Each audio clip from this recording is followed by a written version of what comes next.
nonprofit group that focuses on turtle and tortoise conservation and captive care. They run a adoption program, which is a brave undertaking and a nightmare in and of itself. So hats off to Katrina for that. Taking in unwanted turtles and finding new homes for them is as challenging as doing it for any other species.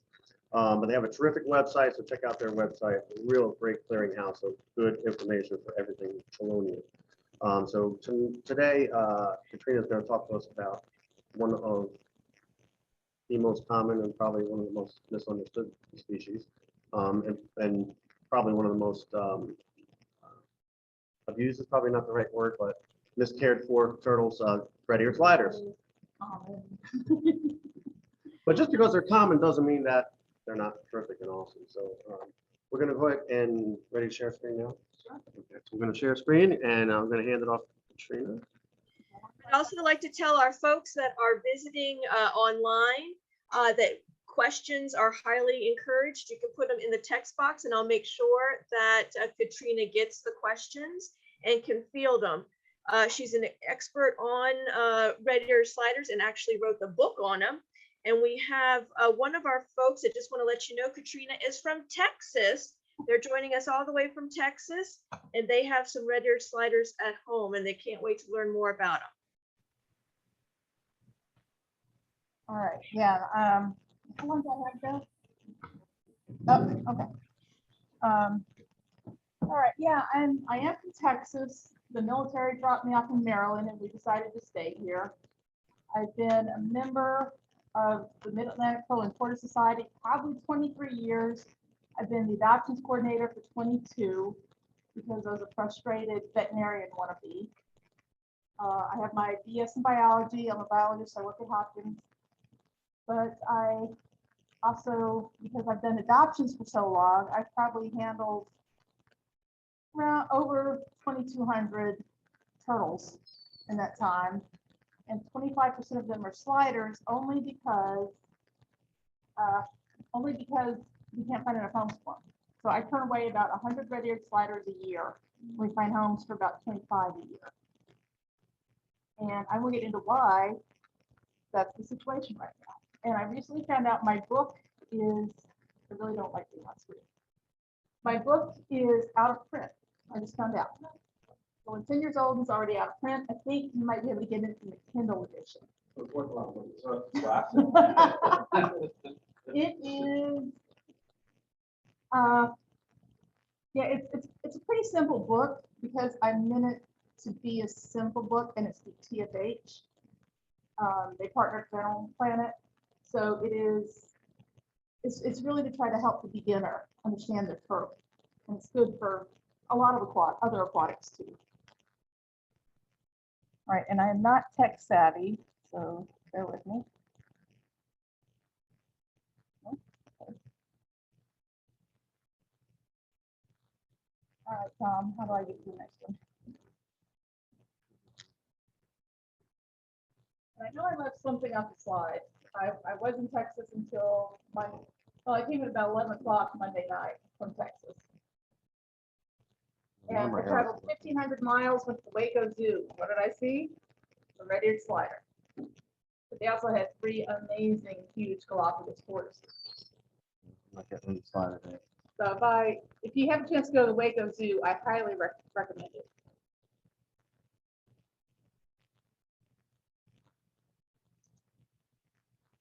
And I will say that enclosure there that slider's in, that is too small, but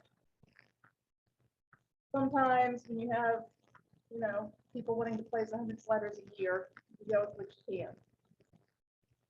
All right. I encourage, if you want to take pictures, please take pictures. This is important information. If you ever see any coaching, do I have to be on camera? Okay.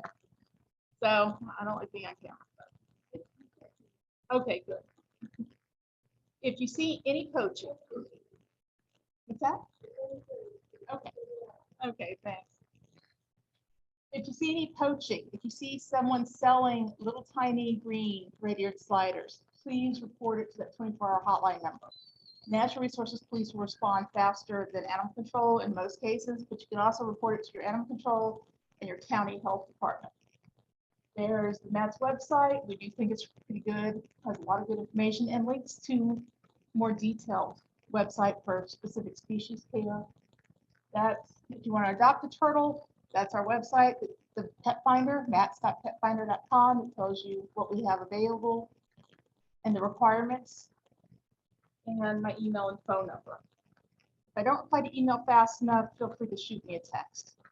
Yes. Yeah, I'm sorry, I apologize. I know this, but are the red ears on the list of 18 to They are not, they're not. Nope. Red-eared sliders are not native to Maryland. They are not native to the East Coast. Therefore, they are not regulated in Maryland.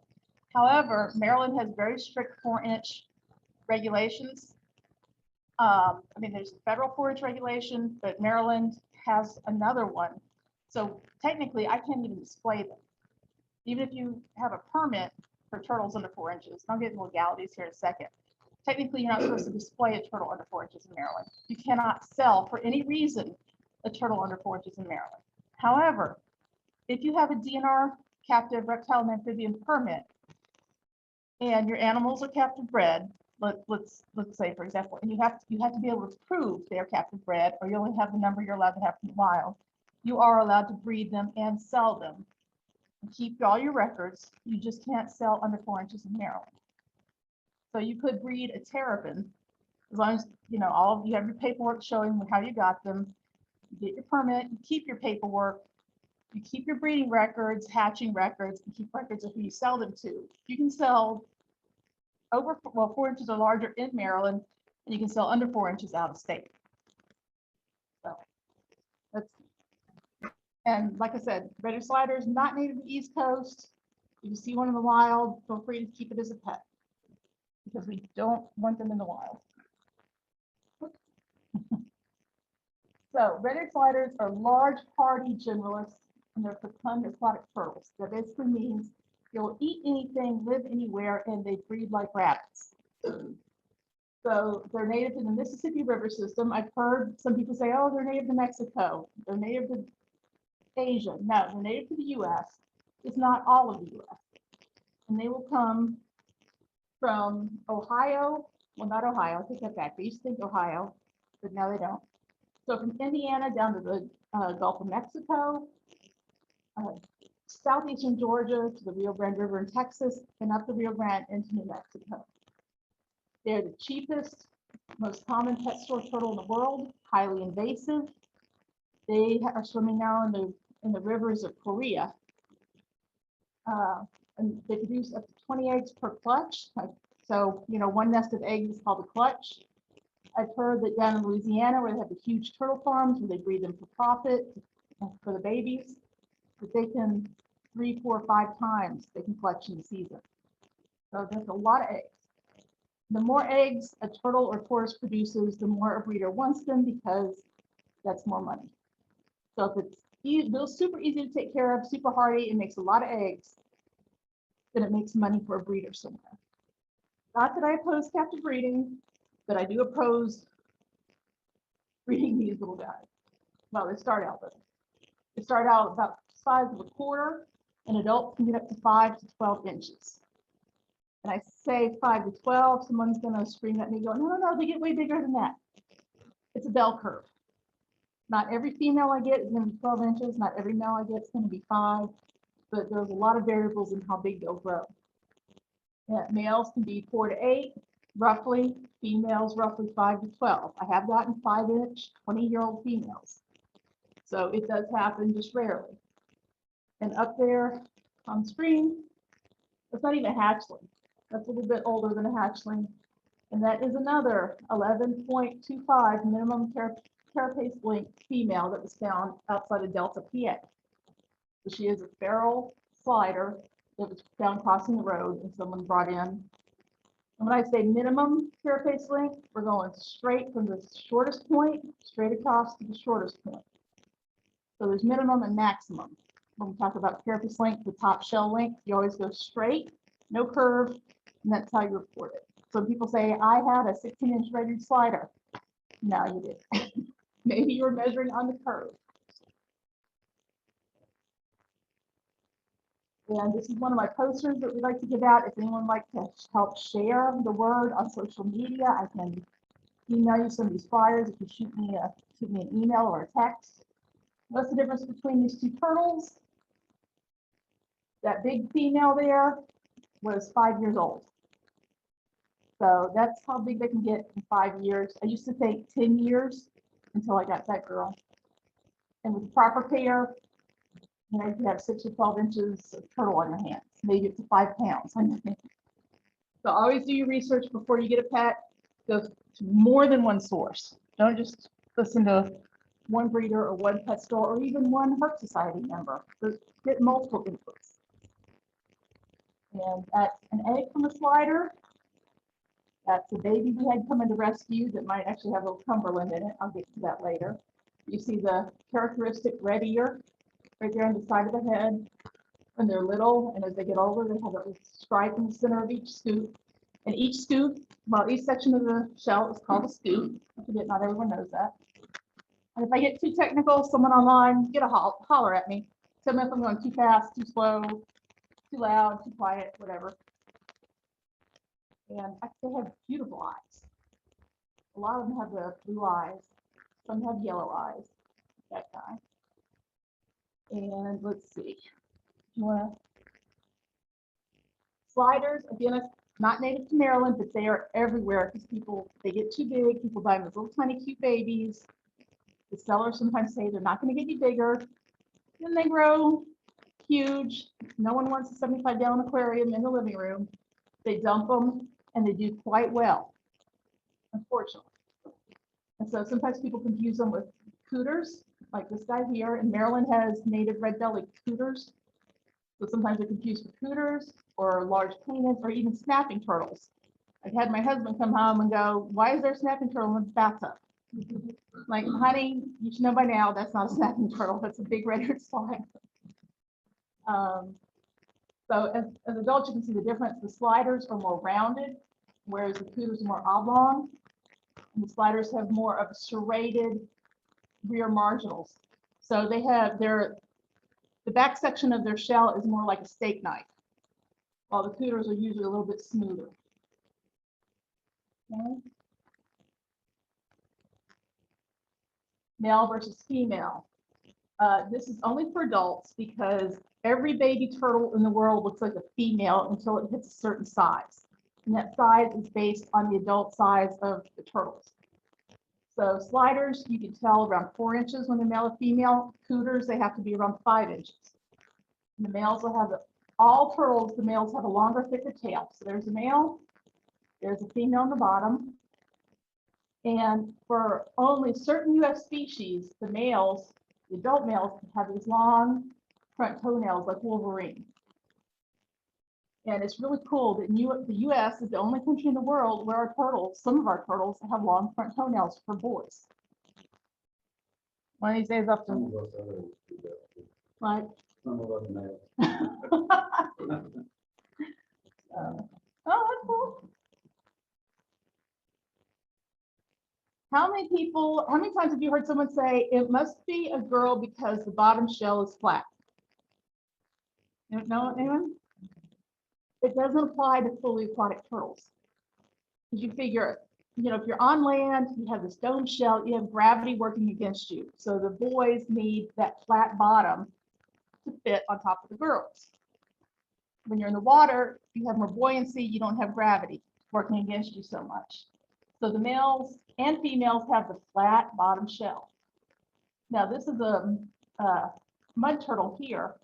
And it's got a little bit of concavity because they're a little more semi-aquatic than the sliders. And that right there, that is a phallus. So if you see that, you definitely have a boy. Sometimes teenagers do that when you handle them. So yeah, so someone says, oh, if it's a slider and it's a girl because it has a flat plastron, say no, you're thinking of a box turtle or tortoise.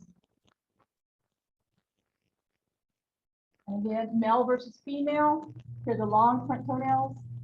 like Wolverine, and that's a painted turtle, eastern painted turtle.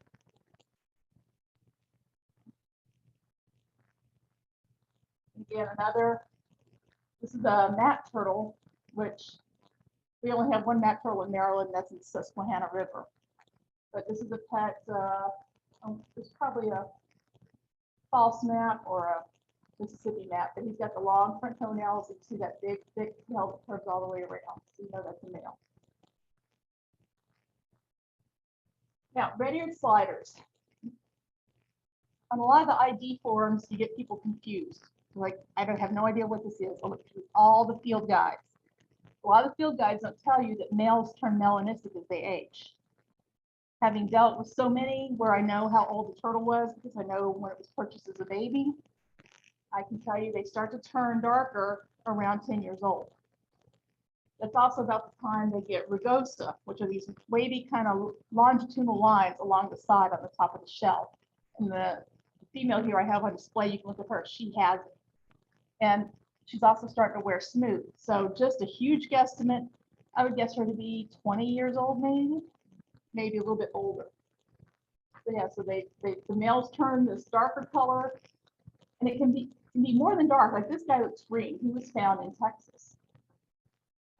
That's an older pet in a friend's pond, and then there you see what the flash guard might look like in an older male.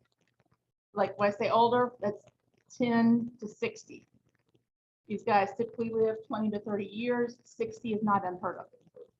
Sorry. Yeah, 20 to 60 years is not, 60 years is not unheard of. It's like saying a 120-year-old person. A handful have made it to 60 and past. Red-eared sliders have a very long history. For decades, they were sold as children's pets. Little tiny green sliders, they were farmed down in Louisiana and other places down south. A single farm can hatch 1 million or more babies in a year. And they were sold willy-nilly. This is a picture a friend of mine sent of when she was about 5 years old in 1957 or 58. And in that bag, you see the plaster of 2 little baby sliders. I think that might have been Woolworths, but I've heard they were also sold in Kresge's and Corvettes, which were 5 and dime stores I never heard of because I'm not from this area. So we did have Woolworths back in Texas. And this is what you might see them sold in now, even though it is technically illegal in all 50 states to sell them this little, because, like I said, no regulation, often sold as a kid's pet. They didn't know how to take care of them. Little kids would play with the turtle, then stick their hands in their mouth and get salmonella. So they figured if 4 inches, they're less likely to be a child's pet. So now they have to be 4 inches before they're sold as a pet to the public. Some people say, well, we can get around it by saying it's for educational purposes because that's what the Code of Regulation says. The Code of Regulation says for bona fide educational or research purposes. A pet store, a mall kiosk, a carnival fairground as a carnival prize, a street vendor in Chinatown or downtown Baltimore is not considered for bona fide educational purposes. So if you ever see, please, we get asked to take so many of them and some of them just bad care, please report it if you see it. Ironically, when I was in Texas last week, I went to my hometown library because they always have an awesome book sale there. And I found a book from 1966. So unusual small animals as pets. And this is some of what it said for turtles. So as I go along, let me know if I'm doing something wrong, according to this book. Feeding turtles, back then, commercially packed turtle food was not recommended because it was usually dried ant eggs. It had no nutrition. So this gentleman says that your turtle would prefer a small amount of fresh raw ground beef, slivers of raw liver, or a couple of pieces of cooked chicken. Okay. Doesn't mention anything about being out in the sun to get UV light. It needs to make vitamin D so it can absorb calcium. It doesn't talk about any greens or any other vitamins. Let's see. Feed your turtle 4 times a week and not more often. You take all the food out, it has to be eaten within 4 hours. That's good. feed the turtle by dropping the food on the water. Well, it doesn't say if it's a water turtle or box turtle or what you have. The temperature is much the same per chameleon. Should be between 60 and 80, but higher temperatures will not bother him. And yeah, higher temperatures will not bother him, but he might hibernate if it's too cold. And here you see what we call the death bowl. A little palm tree in a little plastic container, and with no room for heat light, no room for much of anything. And they do say that the turtle shell is his way of protecting himself, and it's his home. Do not damage his shell because he cannot live without it. So at least they added that in there. In the U.S., we have 3 subspecies of, well, let's just say non-scientifically the red-eared slider. We have the red-eared slider, the Cumberland slider, and the yellow-bellied slider. We also have a Big Bend slider, but that's a different genus. So these are all the 3 under this genus. And we also have a variety called the Rio Grande in Texas, which gets kind of confusing because the Rio Grande runs through the Big Bend area of Texas out west. But the Rio Grande looks more like a typical red-eared slider.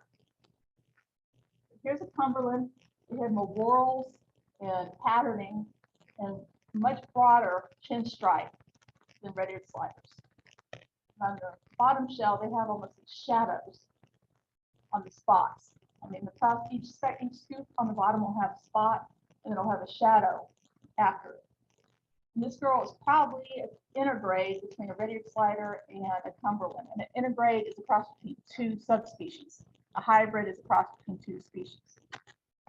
So, and this is an older, he's about 12 years old, 11, 12 years old, Cumberland slider right there. You see he's getting darker. You almost can't make out that stripe.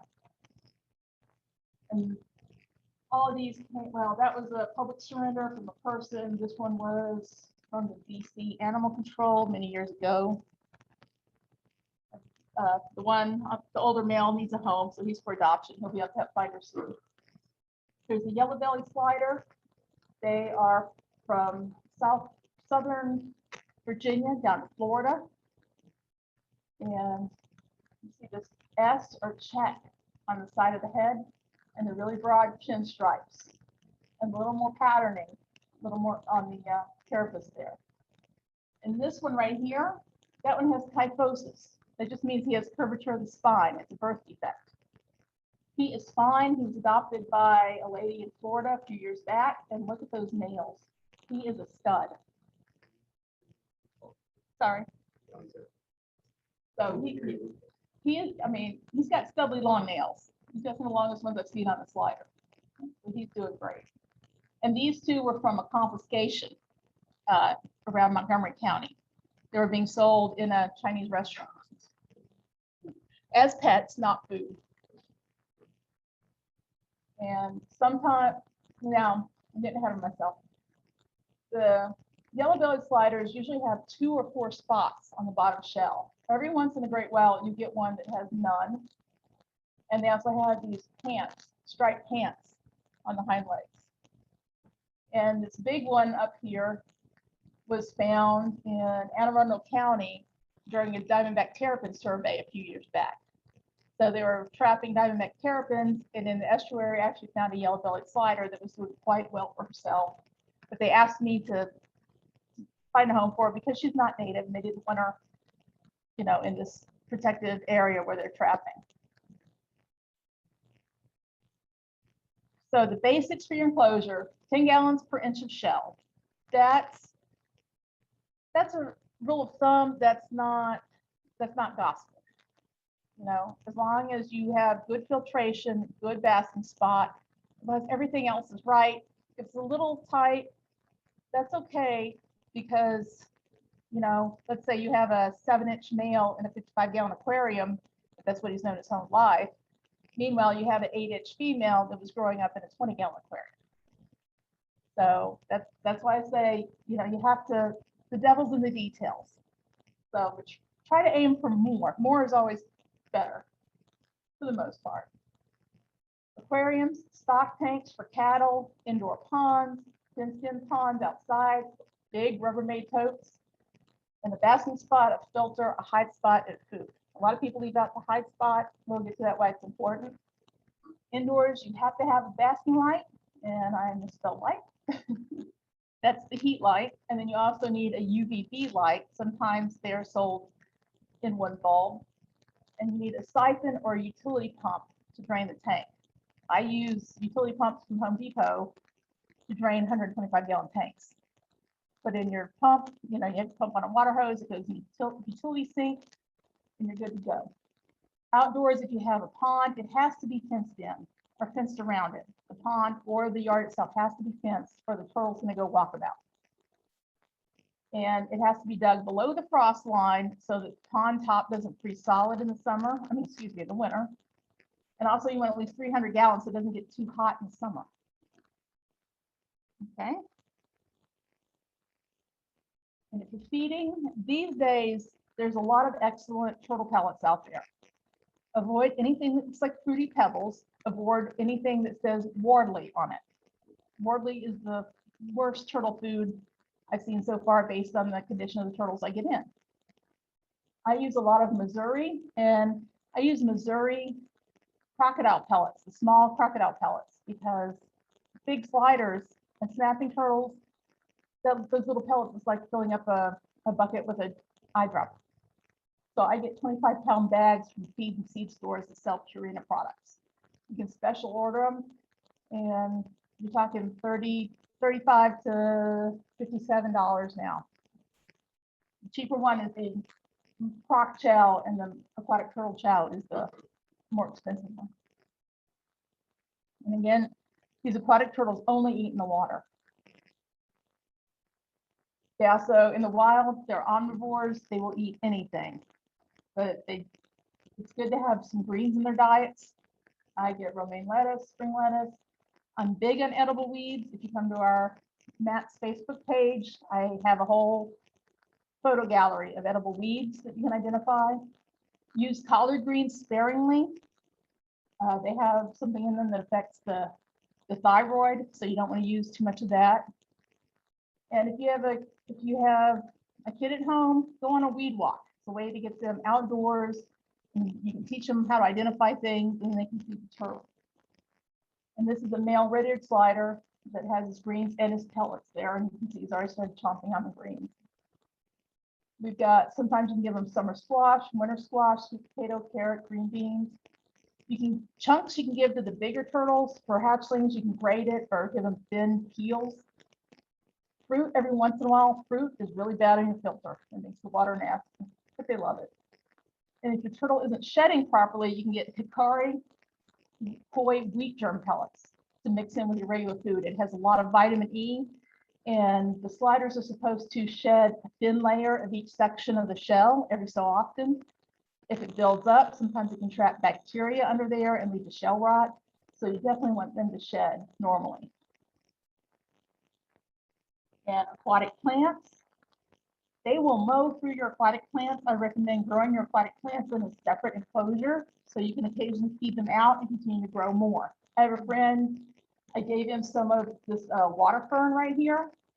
He had to grow it in a separate corral in his pond because his turtles just mowed it down. So we have, this is Salvinia. The greater Salvinia is considered a horrible invasive, so a lot of places may not have it anymore. The water fern, this is all anacharis around the bottom and sides.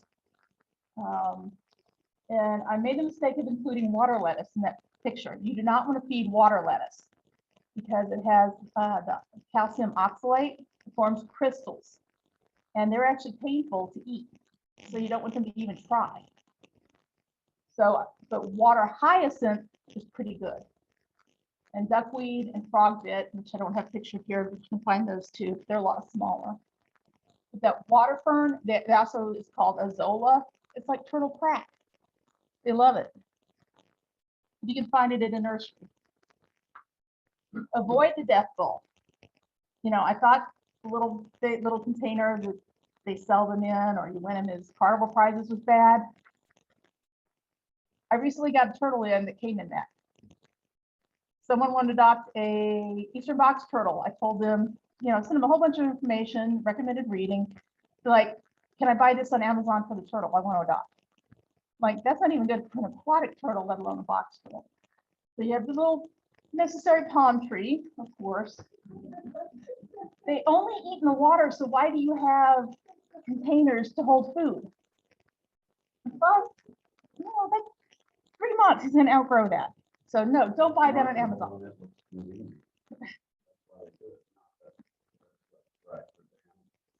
I know, and I found, I used to think people going to pet stores and asking advice was bad. Not that all pet stores are bad, but for the most part, you don't always get the best advice.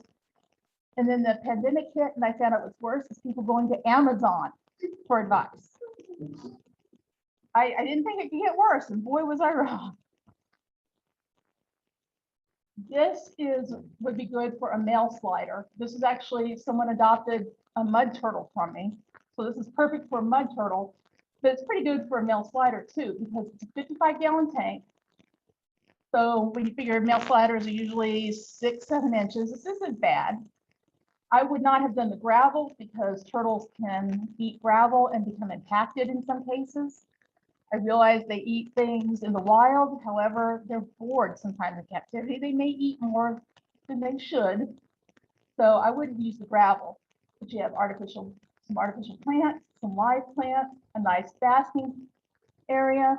You have UV lights, and they need the UV to make vitamin D to absorb calcium. And then they have a heat light here over the stump. So that's a pretty good one for a male. If you need to make more space, you don't have the money or the space to buy a bigger tank, you can make an above tank basking platform. They sell them commercially, kind of expensive. If you're handy, you can make one like here. This is for another adopted turtle. Just a wood frame with some plexiglass on top and then a ramp going down. These are stock tanks that you use for horses, cows, sheep. They come from 50 gallons up to 1,000 gallons. Is Tim's a snapping turtle tank, 1,000-gallon stock tank? Yeah, these are 300-gallon ones here. I don't know how big that is. These look like hundreds. That was in someone else's yard, not mine. Hold on, mine kind of looks like that. This is what someone did with a 150-gallon Rubbermaid stock tank in their living room. They made their own basking platform out of PVC pipe and then added this island they purchased online from a nursery. You got your water hyacinth, your big filtration right there. And there's a light hanging from the ceiling that you can't see. And that turtle was 46 years old, I think. Oh, okay. Sorry. It's funny because everyone says I'm too loud most of the time. Okay. And so here's another stock tank, very simple basking platform made from PVC pipe. And the good thing about these is if they're outdoors, you can make a locking lid to keep out raccoons, skunks, and would-be thieves. This is in someone else's living room. Jeff Copeland made that. That's his photo. He was nice enough to let us use it in the book. You can see the lights hanging from the ceiling. You can attach chains from hooks in the ceiling or wall mounts. And that looks to be about another 150-gallon. Looks like a diorama in your living room. He had a Western painted, and there's a mercury vapor light that has the UVB and the heat in it. Okay, so your basking platforms, they have to be able to get on it easily, get off of it easily, and not hit the end of the tank when they jump off. If it's too close to the end of the tank, they might jump off and hit the edge of their shell and cause problems.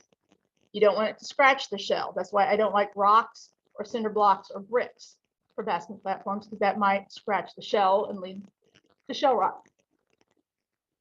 Large enough, strong enough for the size of the turtle. You don't want your basking platform to sink. A lot of the ones they sell in pet stores, all of the ones they sell in pet stores, are too small for your typical female red ear slider. So I like to make my own. You can make them from cork bark. It's good. It's naturalistic. It looks like a natural thing in the tank when they're little, but when turtle gets big, it's going to sink. You can attach it to a PVC frame if you want something that still looks natural.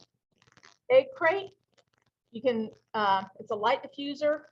You see it in the elevator sometimes in the ceiling. You can cut it any size you need, make 3 pieces, zip tie them together, and you have something good for a smaller turtle. Or attach the egg crate to the PVC frame for a big turtle. Again, store-bought ramps, usually they're too small. Avoid gravel and sharp rocks. Sometimes you can, if you must have something look natural, use big rocks stacked together. Use something to epoxy them together so they don't fall, so they can't fall on the turtle. Because turtles do breathe air, they can drown.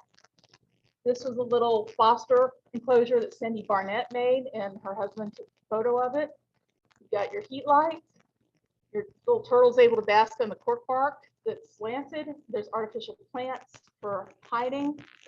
And she's got a little filter back in the corner on the other end. So that's great for, and a UV light going across the top. So that's perfect for a baby. And this is, I use these a lot in display tanks. It's good for medium sized turtles. When the turtle starts to get heavier, that middle piece will break in half, right down the middle. Here's a PVC frame with egg crate. It's great. I've had snapping turtles get on those. You just have to make them, larger and wider, maybe even extend out the bottom with another piece of PVC going along the bottom so it can't tip over. That's my next project. If you like the look of a substrate, but you don't want a clean one, this was a textured, we call it spray paint. This is textured spray paint. You can get it at Home Depot or Lowe's, and it looks like sand. You spray it on the outside, on the bottom of the tank, or in a little bit up, and it looks like you have sand in there, but you don't have to clean it. You can use large, smooth river stones. That's what I like because they won't be eaten. I've even seen some people use gravel, even though I don't like gravel, use gravel on top of an under tank filter for filtration. And hide spots. Hide spots reduce stress. Reptiles stress out when they can't hide at least their head. When I have them on display, I'll have something so they can at least hide their head. So the turtle can be seen, but the turtle thinks it can't be seen.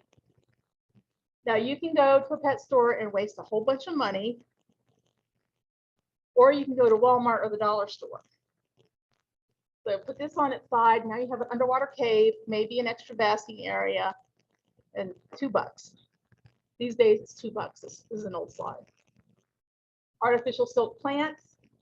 Sometimes I get these for $1 at Walmart or the dollar store. Stick with the green, white, black, cream colors, because turtles see color, they might try to eat the other colors. Usually you'll know pretty fast if your turtle is gonna go after these or not. I have like maybe 1 turtle out of 20 that'll attack the plants. And if they start to get frayed at the edges, throw them out, because there's a slight risk of impaction if they start to get frayed and the turtle eats it. So if it starts to get frayed, throw it out, get another one. And plus I can bleach these. Between every turtle, if something can't be bleached or Nova sand, it gets thrown out because I don't want to cross-contaminate between turtles and risk giving another turtle an infection. So I do soak these in 10% bleach in between turtles and then rinse super well, and I can reuse them. Leave your lights on 14 hours a day. Why 14 hours a day? If you look outside right now, it's still kind of light in most areas of the US. 14 hours is full summer hours, so they're less likely to want to try to hibernate. They'll eat, they'll be healthy, they'll be active. I have never hibernated a turtle. That's one of my shortcomings. I've never had the square footage, shall we say, to be able to hibernate turtles. So I have to have them up and awake all winter. Plus, if I want something to get adopted, it has to be not in hibernation. So 14 hours a day. The heat light, it depends on the size of it, depends on the size of your turtle and the size of your enclosure. Get a thermometer, get one of those cheap little click and point thermometers. So you can tell if the basking area is about 85 to 90. And that way you can adjust your wattage and the height. How far away is the light from the turtle? UV lights, I like ReptiSun 5.0. Other people like other things. If it's a ReptiSun, it has to be closer to the basking area. If you're using a mercury vapor bulb, it needs to be further away from the turtle because they are so potent. They've gotten better. It used to be they were only for like zoo enclosures where you had an enclosure the size of this room. They've gotten better for smaller enclosures.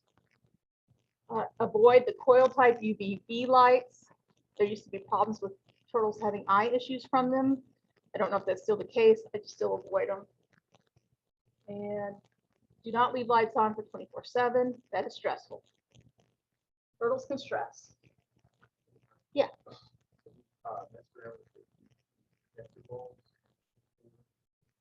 Have you tried the deep heat projector bulbs? Deep heat projector bulbs. Yeah, it's supposed to be a heat light and it gives off. Is that the mercury vapor? I don't know what the technology is, but I know it's new. Like I know it's the heat light and. No, I haven't even heard of those. Yeah, I think only one company makes one. So, Okay, we'll have to look into it. Now, if you need extra heat, say for nighttime, if your house gets really cold at night, you can use a ceramic heat emitter. It only produces heat, but you have to have a ceramic base dome. If you have a plastic, if your base of your dome is plastic, a CHE is going to melt it. So I know you probably know that, but someone else may not. Clamp on lights. If you clamp it on the side of the tank, it could fall into the tank and you have issues. But it does put the light exactly where you want it. Some people have also had the heat light fall into a tortoise enclosure and set the bedding on fire. If you put it on a screen, that's good, but you may not be able to adjust the height of the light to where you need it. And also, it's okay for sliders, unless your slider jumps in the water and splashes the water up and it gets on the heat light and breaks the light. But for tortoises that bang around a bunch, I found out the vibration causes my lights to go out really fast. So for tortoises, I put them on clamps, and I really like hanging them from chains from the ceiling. UVB fixtures. I've gone to the pet stores, I've seen them sold for reptiles, but what's on that light? Inevitably, there's a plastic piece between the light and the turtle. UVB does not pass through regular plastic or glass. Why are they selling reptile lights that come with plastic on them? I don't understand. So I've gotten people who've spent tons of money, bought all the perfect stuff, religiously bought the UVB light every 6 months, bring me the turtle and all their supplies. There's plastic. They've been replacing the light and putting the plastic back. So just make sure if you're using a UVB light, if you're indoors, the plastic is removed. Here's another really good setup in someone's living room. And the heat light is clamped. Well, the base for the heat light is screwed into the wall. So I still would probably hang that. I wouldn't clamp it like that, but the turtle was very happy. I call these redneck filters. I'm from Texas, I can say that. And this is a power head that you can buy in any store. You can go online. I highly recommend going online to That Pet Shop in Lancaster, Pennsylvania. They're a really good pet store for supplies. And I get any wide mouth jar that has a screw-on lid, not a pop-on lid, a screw-on lid. Drill a hole for the bulkhead, fill the container full of filter media, and then drill holes with my Dremel in the bottom. And you have a homemade filter. And there is all kind of different media you can use that's you wouldn't think of. Again, you know, Utz is local to this area for those that are online watching us. And once that's emptied, you clean it out, maybe throw it in the dishwasher, drill some holes in it, and you have a filter. Here is another handyman special. This is actually the president of the Matt's Turtle Society. This is his enclosure. A wooden frame with a pond liner, and he made his own homemade filter from a plastic tote. In the back corner, he stuck a bag of mulch under there for the basking platform and covered it with a horse mat so that the big turtles don't puncture holes in the liner. When you have a 5 or 7 pound turtle climbing up, it's gonna punch holes in the filter. Everyone worries about the males because of their long toenails. They think that's gonna punch holes, but no, it's the big female. This is an outdoor pond. Again, he has a screen to keep out raccoons. And some nice pond plants for filtration. And this, if you get really fancy, this is Ray's place again. He has walk-in enclosures that are screened in. At night, he says the raccoons climb up and get on top and try to get in up from the ceiling. But that's all screened in too. Then what your outdoor enclosure can look like. One of his ponds, again with another homemade filter. Another pond. Okay. If you have an outdoor pond, you might need, oh, sorry, I got ahead of myself. Water. Most people keep their sliders too hot. They think it's a southern species, but you forget it goes all the way to Indiana.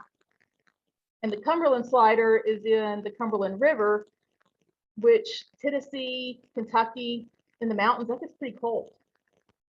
So I usually recommend 72 to 76 for the water, which is warmer than most people think they need.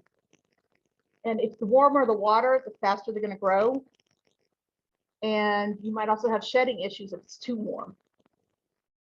So, and if it's water's too warm, they may not bask, and that's bad for the shell. You want them to bask to dry out the shell for their health.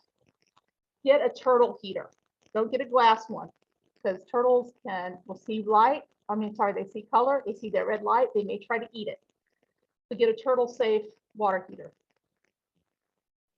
If they're in an outdoor pond, you might want a floating de-icer just to keep one section of the pond on the top from freezing for gas exchange over the winter.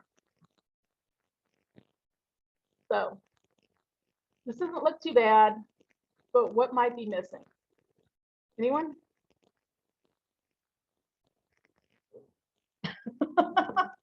Okay, so Tom just said there's no turtle. No heat light, I heard. No heat light? No. Okay. Okay. These over the tank filters are garbage. They might be pretty good for babies, so you have less turbulence when they're a little more fragile. But as the turtle grows older, these are absolute garbage. Over the tank, in the tank, typically no good for a turtle. You need way more filtration than you would for a fish. So canister filters that go under the tank or your do-it-yourself filters are usually much better than the over the tank. This turtle dock is way too close to the top. That turtle is going to hop right on out. Then you do have some artificial plants for hiding. Yeah, you don't see a heat light, so a screen going on that, you'd have to cut a hole in the screen for this filter. A screen would help with the heat light and the turtle getting out. But if you had a screen, the heat light's going to be too close to that basking area. And ideally, it's not a bad idea to cover the back and the ends just so the turtle feels more hidden too. People don't think of it for the aquatic turtles, but it's not a bad idea.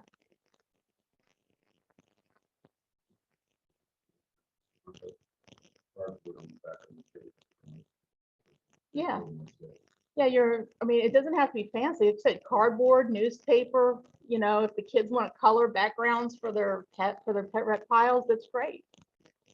So canister filters preferred. If you're going to go store-bought filters, over the tank are not strong enough and they don't have enough room for filter media. And I'll show you how you can make a little bit more. I'll make that work for you in a second. You can make your own homemade pumps. Let's see, there's a member here, Tim Hohen. He makes filters from 55-gallon drums. He makes them himself. Look up Skippy Filter. I meant to include that website. But Google Skippy filter and you'll see a lot of stuff on YouTube on how to make your own. And the media, it can be a lot of things: clay rings, clay balls, hot scrubbers, foam hair rollers. You can buy the expensive stuff, you know, in the fish section of the pet store, and lava rock, although that's a little heavy. And so I'll get some more of that filter in a second. But the primary cause of illnesses in turtles is stress. Stress can come from different forms. You think your job is stressful, your boss is yelling at you. The lights are wrong, the temperature's wrong. You ever been in an office trying to work when it's too hot? You know, that's stress. So if the temperature's wrong, there's no hide spots, there are too many turtles in the tank. Turtles are jerks for the most part. Turtles stress each other out. I mean, in the wild, they have 10, 20,000 gallons, 100,000 gallons to get away from each other. In captivity, they might have 50 or 100 gallons to get away from each other. Dirty water and the wrong foods can all lead to stress, can all lead to illnesses. So keep that in mind. When we talk about illnesses, here's shell rot in the baby slider. You can see it's already started on the back there, and one toe is already affected. That little guy came from a confiscation. He actually made it, just with proper care, good heat light, good food, hide spots. He completely recovered and was adopted when he got bigger. Again, shell rot, dirty water, abrasions. Like I said, if they're diving off the basking platform and hitting the side of the tank because it's too close or too small, that will damage the front of the shell. If it's too cold or they're stressful, that can drop the immune system and lead to shell rot. I have a slider bigger than the one here on display that we just got in, but I didn't bring her because she needs a lot of her shell debrided because she'd been living in a wastewater treatment plant for a few years. And she has some issues with her shell. They think she was caught in the grinder, but they used to grind up solids. So I think she'll make a full recovery. She'll be great. She's bigger than this girl though. I just couldn't bring her because of her issues. Farm equipment can be a problem. Let's say a slider goes to lay eggs. They go on land to go lay their eggs. They might, you know, get hit by combine or something. Roads, cars, frostbite, fire, all kind of predators. Like I said, raccoons being the primary one, but rats, skunks, fox, chipmunks, baby slide, everything eats a baby turtle. And I mean everything. And just bad luck. Sometimes you do everything right, you still have an issue. You might have to go to the vet. There is a female painted turtle that came in. This had healed. This right here, I see a lot with big, heavy female turtles that have had to roam a whole bunch to go lay eggs. They'll bruise their plastron and then that'll slough off. So here it's still active and hasn't been debrided yet, but this has already started to heal on its own. And then she had some spots here and see those little white rings there. That was still active shell rot. After that was, you can see closer up. After she was debrided and healed, you can see all that had to come off because that was a little necrotic right there. But this is all healed up now. So she did great. And you can also tell she was a wild turtle at one point because she still has that rust color right there.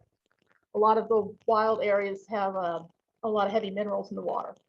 And it builds up on the shell. And then when they shed, you don't see it. But if they're in the water, it builds up again. So she had been a wild turtle at some point that someone kept as a pet. So if you have shell rot, check your husbandry. Too hot, too cold for the water, the basking area, too hot or too cold, wrong wattage maybe. Do you have enough? Check your water, get those little kits and check your water and see if your ammonia and nitrate levels are in spec or not. Superficial infection, sometimes you just need better dry docking, better heating, and maybe a little betadine on there and they'll heal up on their own. You can dry dock them at night when they'd normally be asleep, so you're not disturbing them as much. I'll cover dry docking here in a second. If it's really bad, you need to go to the vet. They will debride it under surgery, under anesthesia, and then probably give you injectable antibiotics. And we have an excellent reptile vet in Maryland. We have actually a couple excellent reptile vets in Maryland. Chadwell Animal Hospital in Abingdon. and feather scales and tails in Westminster are really good. They have really good vets. And this is what can happen when you have too many turtles in a tank. She was with 3 males and they really chewed her up.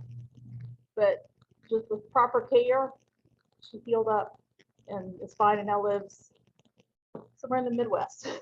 We actually shipped her out to a new home. So, like I said, turtles are jerks. Don't think they're these calm, placid animals. They're not. They have their own personality.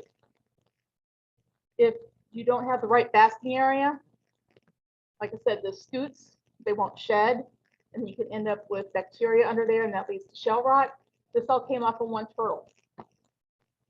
So, I mean, they just popped right off because they need to come off. Sometimes they don't. Don't force a scoot off.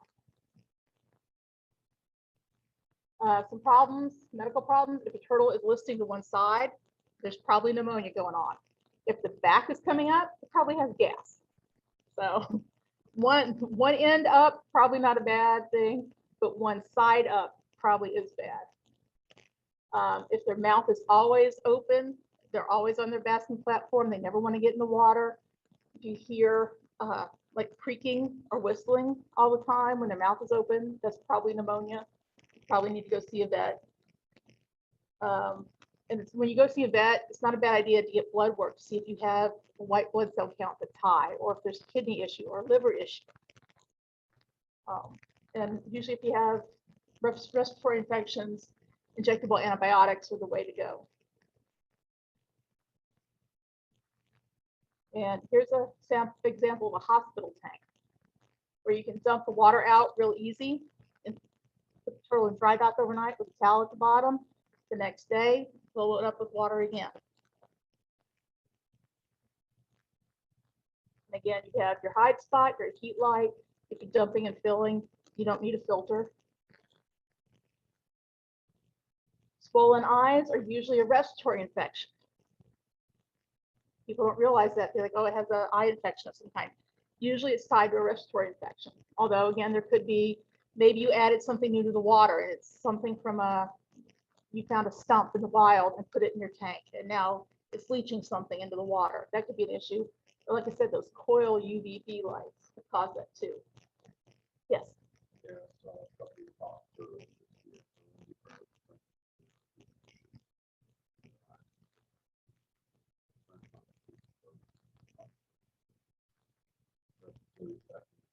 Most of the time. If I left them alone. I didn't really. Yeah. I saw them, I told you that, and then I left. if it's One of them been crossing the road, I was actually walking. right. We're not open. Well, if you find like a wild box turtle with the eyes sealed shut like that, sometimes all they need is a soap and some room temperature water to help clear things up, especially if it's been a really dry spring.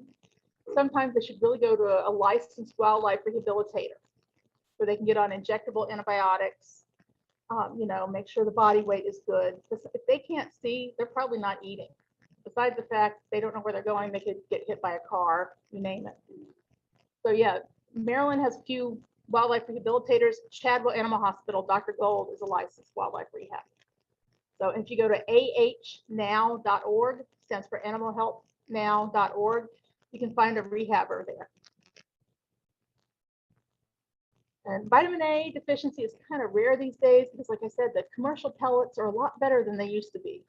But sometimes, every once in a while, you still find an issue with vitamin A being too low. A rare thing, yeah, this is a slider. She's not happy. In rare cases, they have these crushing plates here inside the mouth. And in rare cases, if the food's not hard enough, that can overgrow and the mouth can't close properly. I've only seen it a couple of times in sliders. I see it a bunch in terrapins and map turtles, but I've only seen it twice in sliders. Because they just, in the wild, they eat stuff that's a lot harder than stuff we're feeding them. Some people give crushed coral to their map turtles and their terrapins. And if you start noticing with your slider, try some crushed coral in there too. Here's another example, and a map turtle couldn't keep his mouth shut because of that. Cuttle bone, not a bad idea to float it in the water. They'll eat it and get the calcium that they need as they need it. Remove the hard, thin back. I'm not talking about the metal piece. You have to throw out the metal piece. But it also has a hard, thin back, and you can take that off with like a butter knife. I soak it in water overnight and then use a butter knife to peel off the back or chip off the back. And get the stuff from the bird section, because the stuff in the reptile section is more expensive. It's the exact same thing, but the stuff in the bird section is cheaper. They've gotten on to us. So mixing species and genders is not a good idea. Unless you really know your turtles. Red-eared sliders, each one of them is an individual. You never ever know when one of them's going to be the jerk in the room. I had one girl, she had found a wonderful home, 1,000-gallon pond with 3 other lady red-eared sliders. She was the mean girl. She had to come back because she beat up everybody else. Fortunately, I was able to find someone that had a like 500-gallon pond in South Carolina that wanted her. So you never ever know with sliders. I don't recommend putting males with females because the female gets annoyed with all the attention. And I don't know how many times people have called me. The female bit off his tail. The female bit off his toes. The female bit off an eye. And in one case, the female bit off his head. So yeah. Plus, I don't want more baby sliders. So that's why I don't recommend keeping males with females. Even female with female may not get along. And sometimes male with male won't get along. If you want 2 turtles in a tank, I recommend 2 female painted turtles, 2 female terrapins, or 2 female cooters. Sometimes even male cooters get along, but again, you never know when there's one individual that just can't get along. You want to make sure you have way more filtration than you probably think you need. And multiple turtles can lead to multiple injuries. If you have females, you want a egg leg area too for female. It does not matter if they grow up together. A lot of those phone calls I get are from people that had them as babies. Now the females are getting about 5 to 6 inches. The boys are getting about 4 inches. That's the teenage years. You stick a bunch of teenagers together in a tank and they're going to fight. So yeah. And some people say, I don't understand. They've lived together for 10 years. Well, you know, if you live in a dorm room with someone else for 10 years, you're not going to be happy. It's like a dorm room. So it might be okay for one person, 2 people, it's going to have issues. Like again, I said terrapins, red bellies, cooters generally get along. Maps, the female painteds generally get along with each other. But there's always an individual. I do not recommend muds and musks with the other aquatics because they like to hide under stuff. The other turtle goes by and there goes a toe or a tail. Male painteds. Never put anything female with a male painted unless, you know, intentionally breeding and you take it out not long afterwards. Male painteds are horrible little beasts. I mean, they're small. You have a 4-inch male painted and a 10-inch slider and still have problems.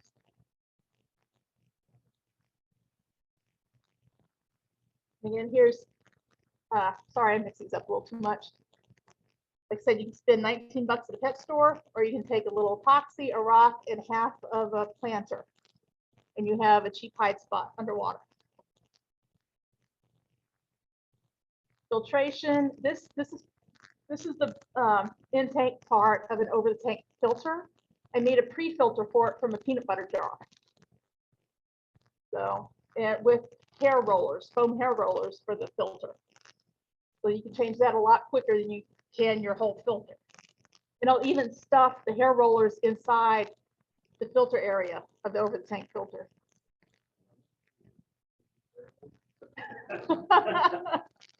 Unrelated. I'm not your typical woman, so I don't know. Sometimes I get these at the dollar store, or you get them really cheap at Walmart. So I rinse them over. Well, I soak them overnight in a bowl of water, and the next morning rinse them super well, and just stick them in the filter. And don't throw them away. If they get gunky, rinse them. Preferably if it's really for filtration, you don't want to use a lot of tap water. Rinse them in the old aquarium water that still has beneficial bacteria, and then stick them back in and drain your tank, you know, or partially drain it, however you do it. And again, these little guys, I haven't had the issue so much in recent years, but I used to get a ton of these that were given away as prizes at carnivals. when the last Teenage Mutant Ninja movie came out, DNR was worried about an influx of baby sliders being sold illegally again. So they put out this flyer. I can send you anyone this flyer if they want, if they email me, and you can share it. But yeah, turtles aren't toys. They're not children's pets. They don't like to be held. When they get big, they can bite. Yeah, I've had a slider bite me way harder than anything else because I wasn't paying attention when I was cleaning his tank and I was holding him and trying to dump the tank at the same time. He bit me and it bled. So when they get big, they have pretty strong jaws. Another place that's bad, the Inner Harbor in Baltimore. A lot of times people will try to sell them to tourists. Chinatown, beachwear stores. If you're in school, if you're in college, and I'm especially for you out in the audience online, start a rumor because people will spread it faster if they think it's a rumor. Start a rumor, little turtles grow into big turtles. Do not buy the baby turtle when you go on vacation. Beachwear stores in Florida are now my biggest seller of baby turtles. And they will tell them it doesn't get any bigger. So, and you know it does. So please, if you in Maryland, if you see it, here's the DNR hotline. You can call that 24/7. If you're in another state, you can call your local health department and you can call your regional FDA office. You can find that online. If you see something, you think it's funky, a lot of times you can report it anonymously. If you see something and you're not sure of something, shoot me an email or text me and I'll take a look at what you have and we can go from there. And let's see. Okay. So leave that back. Is any questions, especially online? I know I went kind of fast. Yeah. Okay.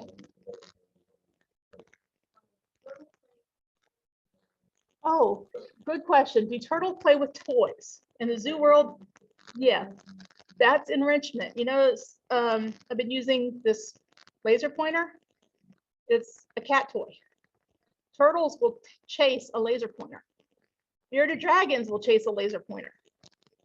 Sometimes you can get a really hard plastic ball that floats, like a Kong toy. Throw it in there, let the turtle chase it. You may only want to throw it in when you're able to watch it, just in case the turtle is able to bite off a chunk and swallow it. So the things like Kong toys that are supposed to be for really big dogs, that they are supposed to be indestructible. You know, they stick the peanut butter inside the hole of the Kong toy. I would go for smaller turtles. You can use ping pong balls. Yeah, I feel something bigger. Some people even, they have clips so you can clip on greens, so the turtle has to work to try to pull it off the clip, make it a little harder. Fish, I meant to put the acceptable fish on here. Do not use a fish that has thiaminase in it. Thiaminase will destroy B1, which can lead to neurological issues with the brain and heart issues. There's a human disease called beriberi. It's because of vitamin B deficiency that affects the heart. I've gotten in turtles that have been fed goldfish for 10 years and almost nothing but goldfish. They have horrible edema. And you know, it's swelling in the tissue because the heart's not pumping properly. So if you want a good fish, guppies, swordtails, mollies, most of the live bearers are good to put in the tank, give the turtle some exercise, maybe a little extra food. But avoid minnows and goldfish and some other fish, so you don't get the thiaminase. One here and there is not going to kill the turtle, but if it's a steady diet, you could have long-term consequences. Katrina, thank you so much. This has been fabulous. Are there any questions from our online viewers? You can type it into the chat box. We do have Ruben on, and he said he converted a 600-gallon hot tub into a pond. And it's still in progress. His main issue is filtration, but you gave him some wonderful ideas. I'm glad we could help. That is fabulous. I want to see a picture of that when it's done. Maybe I'll use it in the next book. Yeah, Ruben, share your picture when you're finished. Share it with us. Do you have another question? I'm just gonna say that Brian and goldfish is cool. Yes, Garter snakes or whatever. yeah, garter snakes, they can cause issues with them too. I heard there's a lake in Florida somewhere where the alligators were dying off. And it's because algae blooms killed off all the fish except the shad. So the alligators are only eating shad, and it caused neurological issues that killed the alligators. Katrina, Mary wants to know, do you have any turtles? And if you could speak to the camera, that would be great. Just voice to them. Yeah. Hi, I foster about 20 to 30 turtles at any given time. But my own turtles, I tend to go for non-natives. I have reeves, European pond, a giant Mexican musk turtle that a dear friend gave me. And I have a common snapping turtle that is missing her front feet because she was caught in leg hold traps. So she is now a really good educational animal. What else? I said reeves. Oh yeah, Japanese pond turtles I have. And I also have a Chaco tortoise and a gopher tortoise that was found running loose in Maryland where it did not belong. Mary says that's so cool. Thank you. Well, I would rather not have been cool, some of it. She also asked, do you have a favorite species of turtle? Small. It's smaller, it's the smaller ones, the maps. I mean, sorry, not the maps, but the stink pots, the mud turtles, well, the US muds, the US musk turtles, and the painted turtles are a lot easier to find homes for. So because they stay smaller. But I think the muds and the musks have a lot of personality too, more than people give them credit for. They're like little personality tanks in the water. Well, I think this presentation is so important because it does give folks an understanding of what it does take to take care of, raise turtles. It's not something that you just do it on a whim. You are making a lifetime commitment to these animals. We really appreciate you sharing your knowledge and expertise with us, Katrina. I'm going to go ahead and stop the recording now and let Tom take over for some Herp Club discussion. Can I say one more thing? Yes. If you get a turtle, if you get any reptile, any pet, if at all possible, try to get a receipt or a letter from the previous owner. You never know when regulations are going to change. And since these are really long-lived animals, you don't want to end up with an animal that you acquired legally, but because you didn't keep any paperwork and regulations change 20 years down the line, it becomes an illegal animal. So whenever possible, keep your paperwork. If you have something right now, go take it to the vet and get a well pet check, just so you have proof that you had that animal at that point in time. So that's the last part. Wonderful advice, Katrina. And thank you for all that you do to help our turtle friends. And I know that folks, if they're interested, will be contacting you to see if they can get involved with the foster or adopt program with turtles. And again, thank you for sharing your knowledge with us tonight. Thank you. All right, I'm not going to take up too